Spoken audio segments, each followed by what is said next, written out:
Chers abonnés, bonjour. Nous sommes le dimanche 19 juillet 2026, il est 17h37 et je vous fais la vidéo pour le lundi 27 juillet 2026. Alors, je vous ai dit la semaine dernière que les vidéos du 27 juillet au 30 juillet 2026 seraient tournées en temps et en heure, c'est-à-dire du 20 juillet au 23 juillet 2026. Sauf que sur cette vidéo du 27 juillet 2026 uniquement, le tournage de la vidéo a été décalé d'une journée avant, c'est-à-dire le dimanche 19 juillet 2026. Vous voyez, mon excusez pour la gêne occasionnée. Et pour ceux qui se demandent la raison, c'est que j'ai un petit imprévu de dernière minute. Merci de votre compréhension. Donc aujourd'hui, c'est la 95e archive de MotoGP, si je ne me trompe pas. Ou 93e, je ne sais plus.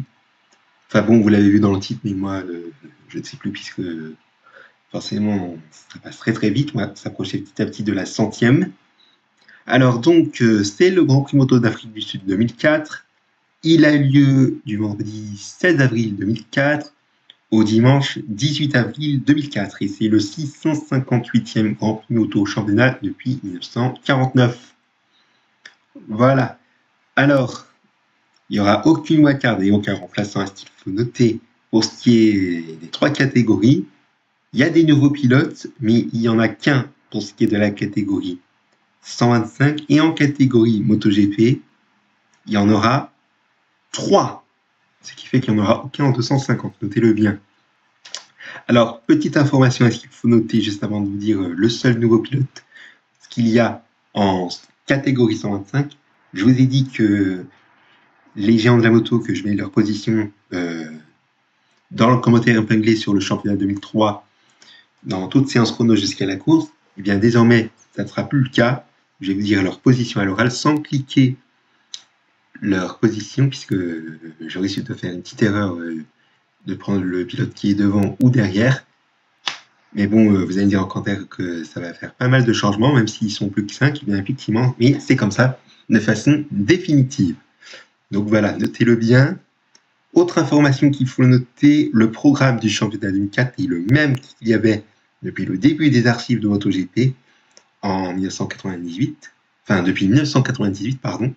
C'est-à-dire que le vendredi, on avait une première séance d'essai, puis une première séance de qualification libre. Le samedi, on avait une deuxième séance d'essai, une deuxième séance de qualification libre, et le dimanche, bien évidemment, le warm-up et la course. Eh bien, ce programme, qui était le même en 1999, en l'an 2000, en 2001, en 2002 et en 2003, et le même en 2004. En 2005, sachez-le, ça va changer pour ce qui est de la catégorie MotoGP. Et vous allez me dire, ça sera quand pour ce qui est des trois catégories? Eh bien, ça sera à partir de 2009 de mémoire. Donc voilà, notez cette information, puisque vous l'aurez compris, de 2005 à 2008, le programme des catégories 125 et 250 aura été le même depuis le début de l'archive de MotoGP. Donc voilà, notez bien cette information pratique. Je vais vous dire le nouveau pilote qu'il y a en catégorie 125, pardon. Et il s'agit de Mattia Pasini. Alors, j'avais fait le tournage d'une première vidéo, mais malheureusement, j'ai fait une fausse manip en coupant la vidéo sans le faire exprès, donc voilà. Et donc, Mattia Pasini, il aura roulé sur le championnat du monde de MotoGP pendant plusieurs années, de 2004 et bien ce jusqu'à l'année dernière. Il n'est pas impossible qu'on le retrouve sur cette seconde partie du championnat de MotoGP de cette année 2026, c'est-à-dire en tout cas, mais vous voyez qu'il va rouler à part entière de 2004 à 2019, même s'il manquait quelques grands prix en 2019, mais également un petit quart en 2012, de façon partielle en 2010, mais également sur deux grands prix en 2015, et puis voilà. Vous voyez que de 2020 à 2025, sauf en 2021, il était présent soit en tant que wildcard, soit en tant que remplaçant d'un pilote blessé de la catégorie Moto 2. Mais bon, Moto 2, ça, on va en reparler dès qu'on sera arrivé au championnat 2010, bien évidemment. Et notez que l'année 2012 aura été la seule année où il a roulé en catégorie Rennes. Donc voilà, ceci étant dit, pour ce qui est de ce seul nouveau pilote, on va passer aux résultats de la première séance d'essai et je vais vous dire les positions qu'il y a des géants de la moto, à savoir Andrea Dovizioso, Jorge Lorenzo, Tom Luthi, Marco Simoncelli, Casey Stoner, Alvaro Bautista, Simone Corsi et Mac Di Miglio. Donc pour ce qui est de Andrea Dovizioso sur cette première séance d'essai, il est 3e, 32e pour Jorge Lorenzo, 15e pour Tom Luthi, 14e pour Marco Simoncelli, 7e Casey Stoner, 34e et dernier pour Alvaro Bautista, Simone Corsi, il est 16e, pardon, et Mac Di Miglio, il est 11e.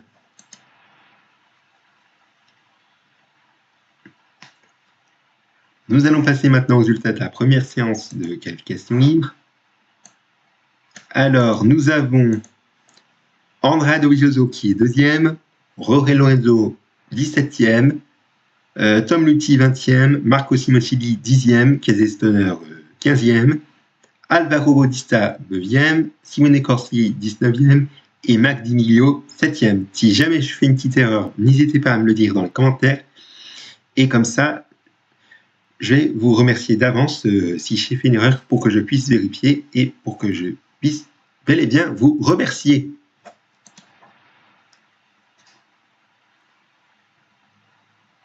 Nous allons passer maintenant aux résultats de la deuxième séance d'essai libre avec Andrea Dovizioso qui est 2e, Jorge Lorenzo 9e, Tom Luthi 19e, Marco Simoncelli 6e, 4e pour Casey Stoner, 5e pour Alvaro Bautista, 18e pour Simone Corsi et 11e pour Mac Di Miglio.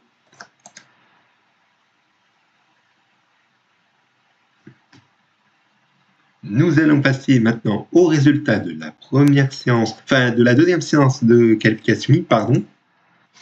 Alors nous n'avons pas de chrono pour Andrea Ballerini, mais on verra pour le reste du Grand Prix, je vous le rassure. Néanmoins, pour ce qui est des positions de Andrea Dovizioso, eh bien, il fait le meilleur temps en 1 minute 40 secondes 942 millièmes, une bonne chose.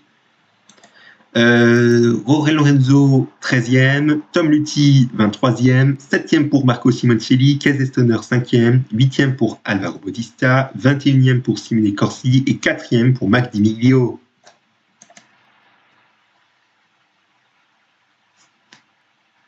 Nous allons passer aux résultats du warm-up.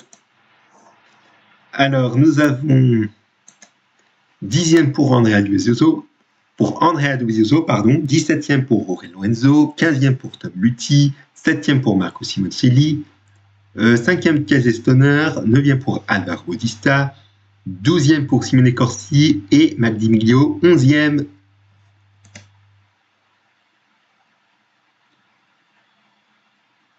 On va passer au résultat de la course. Alors, nous avons 27 pilotes qui ont franchi le drapeau à damier et nous avons 7 abandons. Alors, Andrea Dovizioso a franchi la ligne en vainqueur. Jorge Lorenzo 16e. Tom Luthi a abandonné. Même chose pour ce qui est de Marco Simoncelli. 3e pour Casey Stoner. Alvaro Bautista finit 9e, pardon. Simone Corsi 14e et 5e pour ce qui est de Mac Di Miglio.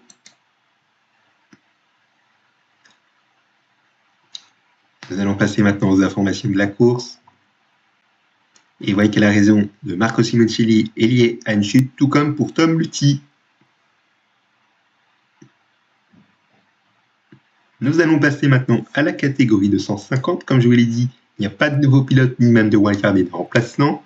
Donc on va passer directement au résultat de la première séance d'essai et je vous dis à l'oral la position de Randy Depunier et de Dani Pedrosa. Eh bien, Randy Depunier, il est premier, c'est-à-dire meilleur temps en 1 minute 39 secondes 249 millièmes et Dani Pedrosa 5e.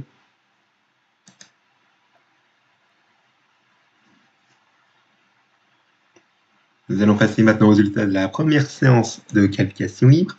Randy Depunier, une nouvelle fois meilleur temps en 1 minute 35 secondes 925 millièmes et Dani Pedrosa 4e.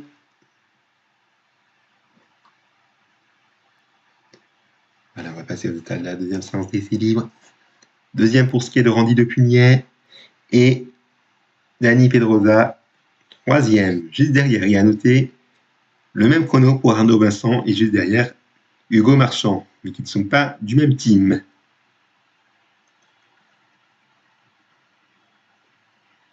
On va passer au résultat de la deuxième séance de qualification libre. Meilleur temps pour Randy Depunier en 1 minute 35 secondes 300 millièmes tout pile. Et quatrième pour Dani Pedrosa. On va passer au warm-up. Encore meilleur temps pour Randy Depugnet en 1 minute 36 secondes 264 millième. Et Dani Pedrosa, troisième.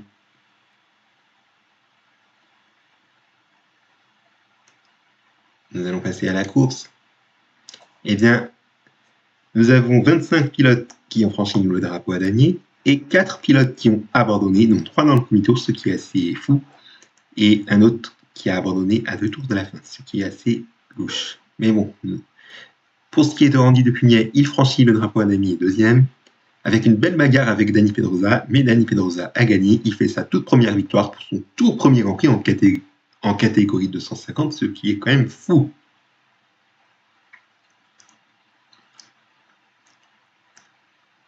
Voilà, juste avant de montrer les informations de la course, il faut noter que Sébastien Porto, qui était troisième après la course, il faut savoir qu'après le premier tour, il a fait une grosse erreur, il n'a pas chuté, mais il s'est retrouvé dans le dernier. Il a fait une très belle remontada, ce qu'il faut noter. Mais bon, voici les informations de la course.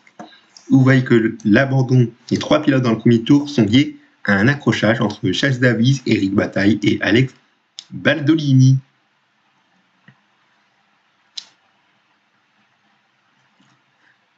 On passe maintenant à la catégorie MotoGP.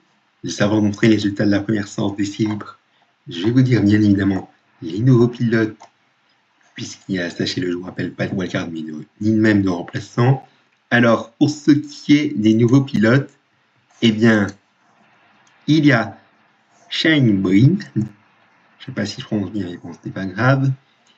Il a roulé sur le championnat du monde de MotoGP, eh bien, en 2004 et 2005. Alors, en 2004, il manquait une petite partie, mais bon, on va voir s'il y a une blessure ou autre chose. Et en 2005, présent aussi, mais il aura manqué quelques grands prix. Donc voilà, affaire à suivre. Le deuxième nouveau pilote, il s'agit de Niall Hodgson, un Britannique là aussi.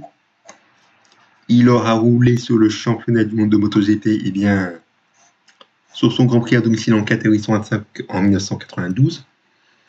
Et à part entière en 1993 et 1994, même s'il manquait les 2 Grands Prix en 125, il était présent en catégorie Rennes, qui était catégorie 500. Présent aussi en 1995 avec des résultats dans les points, excepté les 2 premiers Grands Prix. Et vous voyez qu'il a fait donc son retour sur le championnat 2004, puisqu'entre-temps, il était en Superbike, où il était champion du monde 2003, sachez-le. Et le dernier nouveau pilote, qui est le troisième, c'est Ruben Xaos.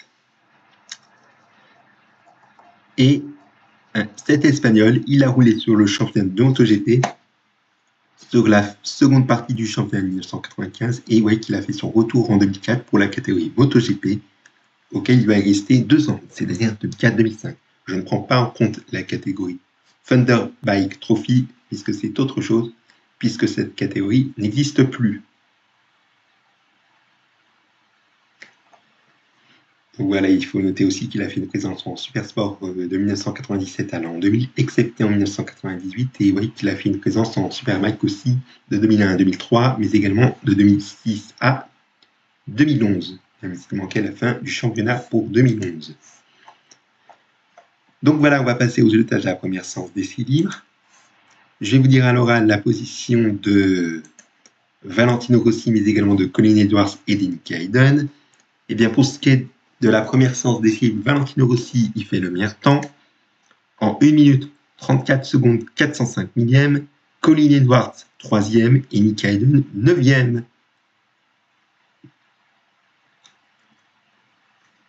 Nous allons passer maintenant au résultat de la première séance de qualification libre.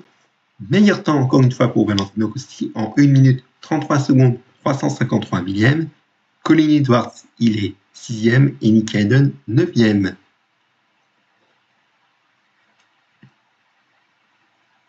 On va passer au résultat de la deuxième séance d'essai libre. Encore une fois, le meilleur temps pour Valentino Rossi, décidément.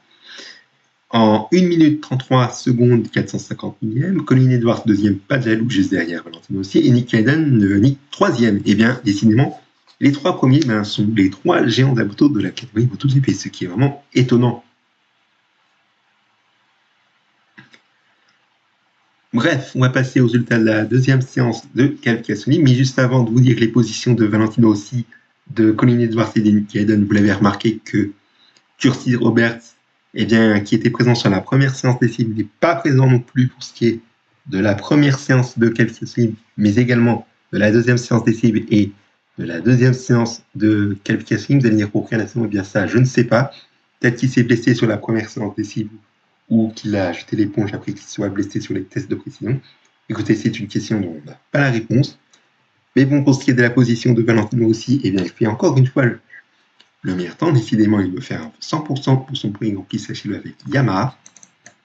Ah, j'ai cliqué par erreur, excusez-moi. En 1 minute 32 secondes, 647 millièmes. Colin Edwards, 5e, et juste devant, Nicky Hayden, et 4e, à 13 millièmes plus vite que Colin Edwards, son compatriote.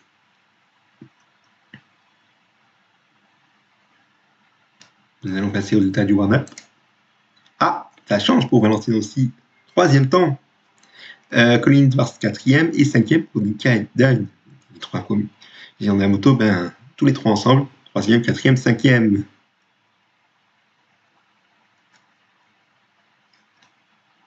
Allez, on va passer aux résultats de la course. Nous avons Valentino Rossi qui franchit le drapeau à damier en vainqueur.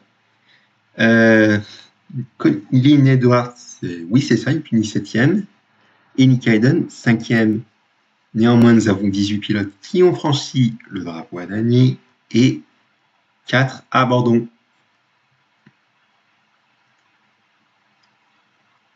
Et voici les informations de la course.